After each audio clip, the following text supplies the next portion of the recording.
So welcome back friends.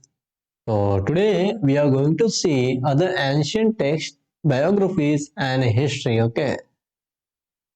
So today onwards I am going to take this lecture in both the language that is Hindi and English. Okay. तो आज से आपका जो lecture है ये हिंदी और English दोनों में होगा। मैं ज़्यादा कोशिश करूँगा कि मैं हिंदी को इस्तेमाल करूँ so that you could get a clear picture, आपको एक क्लियर अंडरस्टैंडिंग जाए यहाँ पे, ठीक ना।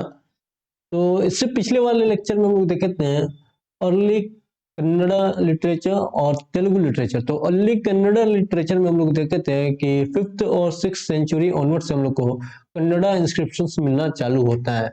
उसके बाद हम लोगों ने देखा था कवि राजमार्ग। ओके, कवि राजमार्ग।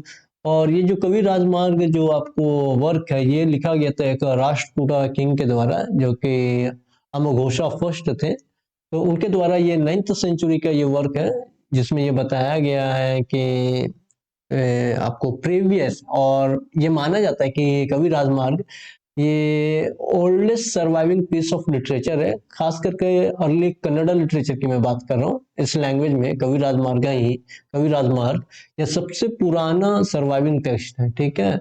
इससे पुराने भी हुआ करते होंगे लेकिन असल में वो अब मौजूद नहीं है, उसका कोई अंश नहीं बचा हुआ है, इसीलिए हम लोग उसको उतना विवरण नहीं कर पाए हैं, एक्सेप्ट ये हम लोग को मिला हुआ है, ठीक है। साथ ही साथ आप ये भी देखिएगा कि राष्ट्रकूट के समय जैन लिटरेचर काफी ज्यादा फ्लरिश किया था, और राष्ट्रकूट का जो रूलिंग एरिया था वो आपको कर्नाटक और आप ये देखिएगा तमिलनाडु का कुछ पोर्शन हुआ करता था। साथ में आंध्र का भी कुछ पोर्शन आपको मिलेगा, तमिल का भी कुछ पोर्शन आपको देखने के लिए मिलेगा। I am subject to correction, हो सकता है मेरे से कहीं आगे पीछे कुछ चीजें मिसिंग हो रही हो या फिर मैं कुछ ज्यादा ही ऐड ऑन कर गया हूँ, लेकिन ये बात श्योर है कि कर्नाटक में उस समय जैनिज्म का काफी ज्यादा होल्ड हुआ करता था, ठीक है। और अर्ली मिडिएवल कन्नड़ा लिटरेचर में अगर आप देखिएगा तो वहां पे बहुत सारे जो थीम लिए गए हैं वो जैन लिटरेचर से ही थे। ये हम लोग सब पीछे देखे हुए हैं। फिर हम लोग ये भी देखे हुए हैं पंपा के बारे में, पुन्ना के बारे में और राणा। तो ये तीन सबसे ग्रेटेस्ट कन्नड़ लिटरेचर में राइटर हुआ करते थे। और अपार्ट फ्रॉम दैट आप ये जो कैरेक्टर है ये पोन्ना, ये Sanskrit as well as Kannada दोनों में लिखा करते थे, और इनको एक उपाधि दी गई थी, इनको एक टाइटल दिया गया था उभय कवि चक्रवर्ती, ये इनको टाइटल मिला हुआ था, ठीक है। और साथ ही साथ हम लोग ये देखे थे कि पंपा वो व्यक्ति हैं जो कि आदिनाथ जो ऋषभ थे, जो सबसे पहले तीर्थंकर हुआ करते थे जैनिज्म में, जैन सेंट में सबसे पहला नंबर, तो उनका बायोग्राफी यही लिखे थे पंपा, ठीक है। उसके अलावा ये एक महाभारत स्टोरी भी लिखे थे ये कन्नड़ लैंग्वेज में, जो कि फेमस हुआ था इस नाम से विक्रमा अर्जुना विजया। ओके, विक्रमा अर्जुना विजया यहाँ पे लिखे हुए थे। फिर एक जनरल और मिनिस्टर के बारे में मैं बात करता, चामुंडा राय, जो कि 24 सेंट के बारे में एक अकाउंट को तैयार किए थे, जो कि एक महापुराना में मेंशन किया गया है।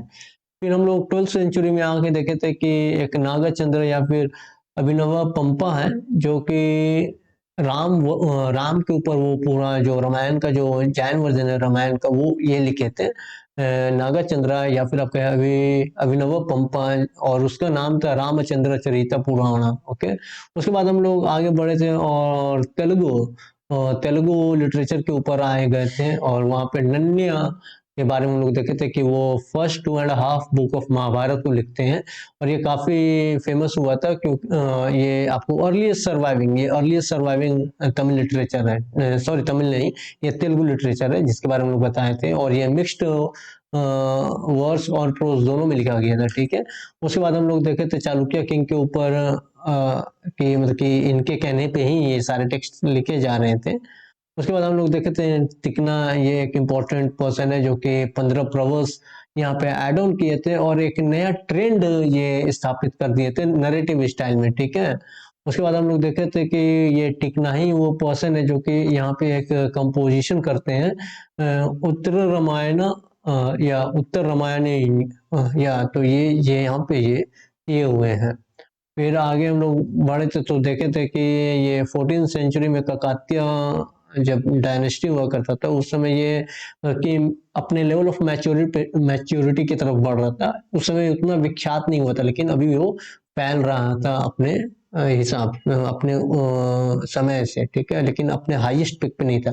हाईएस्ट पिक पे ये आता है ये जब कृष्ण देव राय थ्रोन पे बैठते तो उस समय ये अपने हाईएस्ट पिक पे रहता है। ये कन्नड़ा और तेलुगु, खासकर तेलुगु लैंग्वेज की मैं यहाँ पे बात कर रहा हूँ, ठीक है, तेलुगु लैंग्वेज की, तेलुगु लिटरेचर, ठीक है। तो आज हम लोग आ गए अदर एंशिएंट टेक्स्ट और बायोग्राफी में। तो हम लोग देखें कि अर्लीस्ट वे में कि अर्ली इंडियन लिटरेचर में बहुत सारे आपको मास्टरपीस मिलेंगे, पोएट्री और ड्रामा, ठीक है।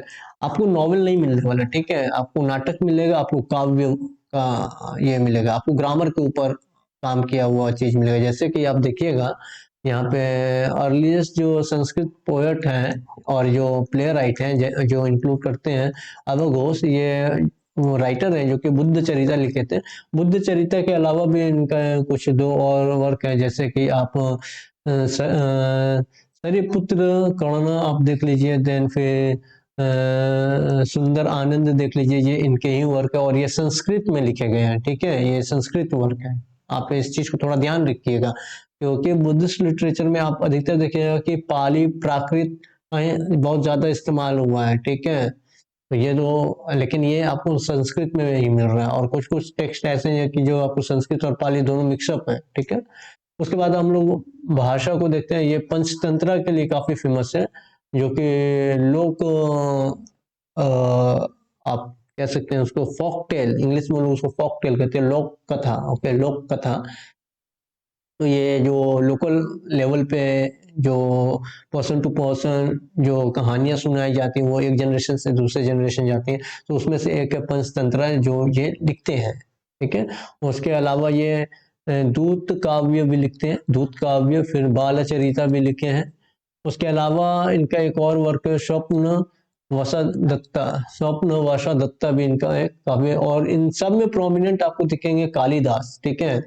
कालिदास ये संस्कृत में काफी काफी प्रोमिनेंट है, ठीक है, और ये ओल्ड संस्कृत में शायद लिखे हुए हैं, if I am not wrong, तो ये ओल्ड क्लासिकल संस्कृत में ये लिखते हैं। ये 4th से 5th सेंचुरी की मैं बात कर रहा हूँ, सीई, ओके। तो ये एंशियंट टाइम लाइन में आपको आएगा। और कालिदास पोएट्री भी लिखा करते थे और प्रोज भी ये ड्रामा भी लिखा करते थे। तो ड्रामा में इनका सबसे जो फेमस हुआ था वो अभिजना शकुंतला, अभिजना शकुंतला, ये काफी फेमस उनका वर्क है, ठीक है। फिर उसके अलावा आपको एक और ड्रामा मिलेगा मलवी, या if I am going correct, मलवी कतरनी मित्रा, मलवी मलविका, मलविका गिनिमित्रा, मलविका गिनिमित्रा, ये भी एक इनका इम्पोर्टेंट ड्रामा है। उसके बाद आप देखिएगा विक्रम, यहाँ पे विक्रम और विक्रम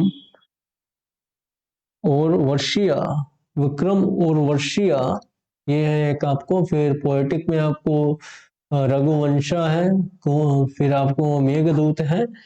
उसके अलावा भी आपको मिलेंगे और भी वर्क, और जो अर्ली मिडिएवल पोएट्स में आप देखिएगा तो वहाँ पे भरावी है, आपको राजशेखर आपको मिलेंगे, फिर आपको विजयन विजयन विजय विजयन विजयंक, ओके, विजयंक मिलेंगे। फिर बहुत सारे जो आपको हिस्टोरियन थे वो एंशियंट जो हिस्टोरिकल ड्रामा थे जिसका मेन थीम हिस्टोरिकल, मतलब कि पॉलिटिकल ये था, एंगल जिसमें दिया गया था, तो उस चीज को वो काफी प्रेफर करते हैं उस समय का समाज को जानने के लिए। वो तो ये एक तरीके से हम कह सकते हैं कि ये जो भी हिस्टोरिकल प्ले थे या फिर जो भी ड्रामा जो कि हिस्टोरिकल थीम पे बना करते थे वो असल में हिस्टोरिकल अकाउंट नहीं हुआ करते थे, ठीक है। ये बात आप थोड़ा ध्यान में रखिएगा। फिर यहाँ पे मधु रक्षका, ये भी एक है। तो आगे मैं इसको कंटिन्यू करूंगा, अभी मैं यहीं पे थोड़ा रुकूंगा because I need to go somewhere, actually I am getting a call, so I am very sorry. I would be coming up with the lecture. I would be coming up with the lecture. So don't worry, मैं lecture के साथ आऊँगा, लेकिन अभी मुझे कहीं जाना है। Actually I got 7 to 8 missed calls, so I need to leave it. Okay, I am very sorry for this. Okay, I will be continuing this. I will be continuing from here onwards. Okay, तो मैं यहीं से चालू करूँगा, आप बेफिक्र रहिए। जल्द ही आऊँगा। तो थैंक यू।